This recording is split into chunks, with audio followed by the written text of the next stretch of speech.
J'ai intégré Sciences Po à Nancy, puis à Paris, toujours à Sciences Po, dans un master politique de l'environnement. Et en fait, assez rapidement, les étés, j'allais faire du woofing dans des fermes en France. Et je me suis rendu compte que le milieu agricole, c'est quelque chose qui m'attirait et vers lequel j'avais envie de plus en plus de me tourner. Ma dernière expérience de woofing, c'était à la ferme collective de la Tournerie, qui est dans le Limousin, au sud de Limoges. Et aujourd'hui, j'y vis et j'y travaille. Je suis restée là. C'est vrai que devenir paysan aujourd'hui, pour moi, c'est quelque chose qui me semble logique et nécessaire même. Et pour moi, au-delà de ce que ça m'apporte comme plaisir au quotidien en termes de travail, de contact avec les gens avec qui je travaille, etc., c'est un vrai besoin politique en fait de se réinstaller et de réoccuper les terres et de les cultiver pour se nourrir tout simplement. Il y a un côté très concret dans le fait de travailler la terre où on voit le résultat de ce qu'on fait au quotidien. On fait pousser des légumes, on fait du fromage parce qu'on a des animaux. Et ça, cet aspect très matériel, très, très concret, me permet de donner du sens à ce que je fais, puis plus largement à ma vie en général, je crois. Voilà un vécu qui mérite l'attention. Art Ciné nous invite au fond à réfléchir sur un message qu'on entend souvent aujourd'hui et qui voudrait que pour réussir sa vie, on passe par les grandes écoles. Pourquoi pas ?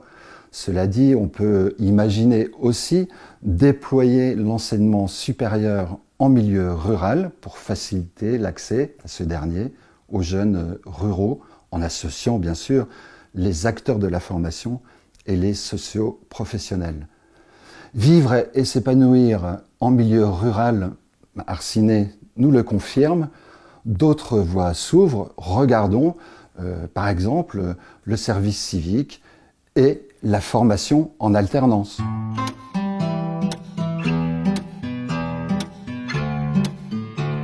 Je connaissais le service civique parce que je voyais d'autres gens qui en faisaient. Je trouvais ça intéressant, ça faisait comme une année de pause où c'est quelque chose de très spécial, quoi. Enfin, je veux dire, on peut faire ça qu'une fois avant de 25 ans. Enfin, je pense que c'est une bonne opportunité pour apprendre du monde du travail. Je faisais des cours de théâtre de marionnettes avec les enfants. Donc on les construisait, on faisait des scénettes avec. Et donc je trouvais ça intéressant de le faire dans le milieu rural, d'une part pour ma vie personnelle. Je voulais tester d'habiter dans le milieu rural pendant un temps. Et aussi parce que du coup, on apporte un peu aussi de culture où il en manque un petit peu. On va chez les gens alors qu'ils ont plutôt l'habitude de partir dans des grandes villes ou des villages un peu plus gros pour aller voir un spectacle ou même aller au cinéma. J'habite dans un tout petit village, encore plus petit que là où je fais les ateliers. Et ce qui est cool, c'est qu'on voit vraiment les mêmes têtes tout le temps en fait. Genre on se connaît. Je sais pas, moi j'ai découvert juste aller en vélo au boulot. Quoi d'autre ? Il y a le petit marché aussi qui est cool. Enfin je sais pas, j'ai l'impression d'être un peu plus proche des gens en fait et de vivre à peu près la même chose. Puis on se retrouve, ce qui est drôle aussi, c'est qu'on se retrouve dans des petits articles dans le journal local. On commence à voir nos têtes un peu partout. On se dit bon d'accord. On fait des trucs et ça se répercute réellement en fait. On a l'impression qu'on fait quelque chose d'utile, quoi.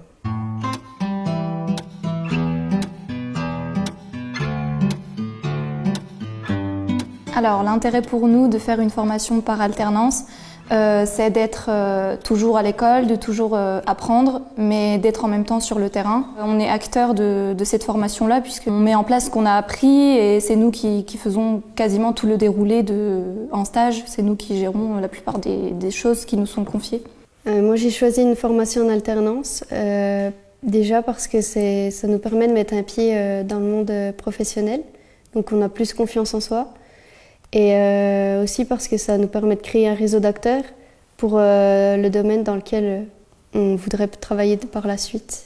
Quand on n'a pas la possibilité de voir le terrain, je pense qu'on n'a pas la bonne image du monde professionnel. Le fait de se retrouver en plein milieu rural pour ses études, ça change beaucoup d'aspects, c'est-à-dire que c'est différent évidemment de la fac, parce qu'à la fac il y a les distractions, dans la ville il y a des distractions, voilà.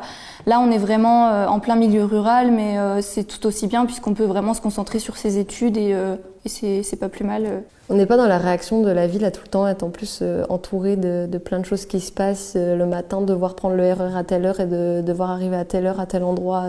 Enfin, on a des horaires aussi, on doit avoir de la ponctualité et tout, mais c'est aussi qu'il y a du potentiel sur plein d'autres choses. Le rural, c'est vraiment un milieu on se pose énormément de questions dessus. C'est vrai qu'il a été très dévalorisé à un moment. Enfin, je pense qu'on a besoin de le rebooster et de montrer qu'il y a des choses qui se font et qu'on peut s'en sortir, quoi. Enfin, qu'on n'est pas perdu et paumé et qu'il y a des choses à faire, quoi. Des a priori viennent d'être levés sur l'univers professionnel, sur le territoire rural. Des jeunes continuent à avoir envie de s'y investir, mais ils font face aussi à des problématiques du quotidien. Ville ou campagne, nous ne vivons pas dans un monde de bisounours, des difficultés existent. Je pense au logement, qui plus est quand on est en formation par alternance, où il faut se partager entre l'école et l'entreprise. Je pense aussi à une difficulté bien réelle qui est celle de la mobilité.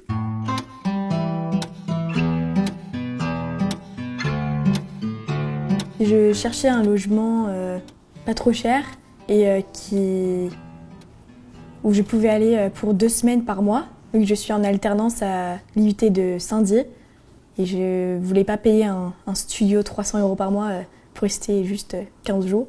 Loge-toi est un dispositif porté par la région Grand Est et dans ce cadre-là, nous développons une forme d'habitat innovante que nous appelons logement solidaire. Donc le principe, c'est que des personnes qui ont chez elles une chambre disponible la mettent à disposition d'un jeune qui vient sur le secteur pour ses études, sa formation, en contrepartie soit d'une participation financière pour couvrir les charges ou alors d'un échange de services. Parfois, les jeunes qui ne trouvent pas de logement peuvent mettre en échec leur parcours et Loge-toi est vraiment là pour les porter et pour les amener à trouver un logement ou une solution d'hébergement temporaire pour justement pouvoir poursuivre leur parcours de formation ou leur parcours professionnel.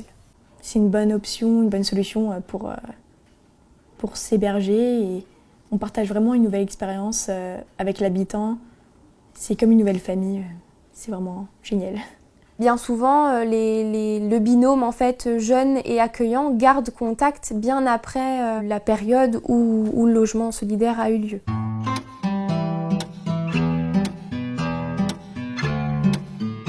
À Centre social en milieu rural, on est un véritable animateur du territoire. On travaille avec les partenaires, le lycée, les maisons familiales, les structures éducatives, sociales, sur 41 villages. Alors, la mobilité est un vrai frein en milieu rural et nous nous sommes dotés, bien sûr, de minibus. On a une flotte de véhicules, on va à la rencontre des jeunes et puis aussi on apprend aux jeunes à être mobiles dans leur tête pour qu'on puisse dépasser ce cadre rural et aller vers l'extérieur. La force de la jeunesse en milieu rural, c'est de leur laisser des initiatives, les responsabiliser sur leur propre territoire. À partir du moment où ils vont mettre en place leurs projets, qu'ils connaissent leur patrimoine, ils auront une autre image de leur territoire. Il n'y a pas rien au milieu rural. Il y a plein de choses à faire au milieu rural et on s'y sent bien parce qu'on nous donne les moyens de faire. Les jeunes là peuvent être à l'origine des choses et ils le font. C'est une pépinière parce qu'ensemble on y arrive et on peut faire de très belles choses, on peut se dépasser et c'est ça la vie. Des jeunes sont en capacité d'apporter beaucoup, de partager leur énergie, d'ouvrir des horizons de culture, de réflexion, bref, de s'épanouir. J'adore l'idée qui est devenue une réalité superbe de ce cabaret vert.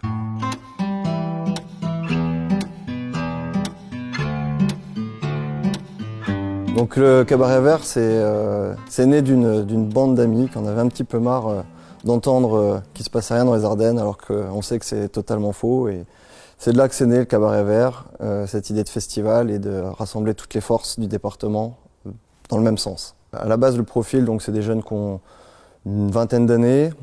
Ça part d'un groupe de rock, ça se transforme en association pour faire des concerts. Et puis, plutôt que d'organiser des concerts, ça a été un festival. Et puis, avec le succès qu'on connaît maintenant aujourd'hui. Le cabaret vert, maintenant, c'est plus de 15 ans d'existence. C'est plus de 100 000 spectateurs sur un week-end tous les ans. C'est un festival multiculturel qui se veut ouvert à un public très large, la famille, les jeunes, tous réunis autour de ce projet et avec une thématique qui est dans l'ADN du festival, c'est le développement durable. Ce qui attire à mon sens le plus les jeunes sur notre projet, c'est que pour une fois, pendant plusieurs semaines, quand on parle du montage, du démontage, et puis même du festival, on arrive à attirer des jeunes sur un projet où tout le monde tire dans le même sens. C'est-à-dire qu'on est vraiment là pour le même projet, dans le même but. Et cette force fédératrice, c'est celle qui nous fait avancer et qui nous fait monter un projet qui est maintenant un chantier énorme avec une majorité de jeunes et dans un temps record. Au quotidien et tous les jours, c'est des projets qui nous ont fait grandir, qui nous ont apporté énormément de contacts, qui nous ont apporté une expérience et une richesse par rapport justement à cet esprit de vouloir fédérer et de tous aller dans le même sens. Quand on commence à ressentir un petit peu ce côté qui anime toutes les forces du département au-delà des 4 jours du festival, on ne peut être que super fiers. Œuvrer et agir pour les jeunes, c'est ne se priver de personne. Tout le monde, quel que soit son vécu, a son mot à dire. Dans la Marne, des jeunes se forment pour plus tard se mettre au service de tous. Des familles se mobilisent pour accompagner l'un des leurs handicapés. Pas de quoi s'étonner dans un milieu rural qui sait ce que solidarité de voisinage veut dire. On sait agir et penser collectivement dans le milieu rural.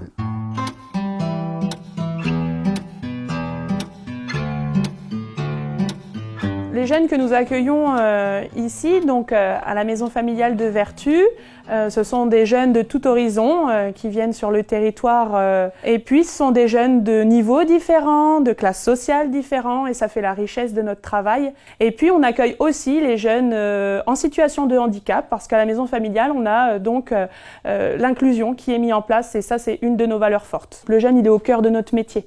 Donc c'est lui qui définit son projet et nous on va juste l'accompagner, lui donner un peu les clés, les outils pour qu'il s'épanouisse complètement. Je m'attendais pas à ça, parce que d'habitude c'est plus moi qu'on aide et là c'est le contraire, au final c'est moi qui aide les autres.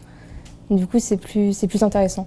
On doit être plus sociable, on doit rester calme même s'il y en a qui s'énervent et c'est hyper difficile.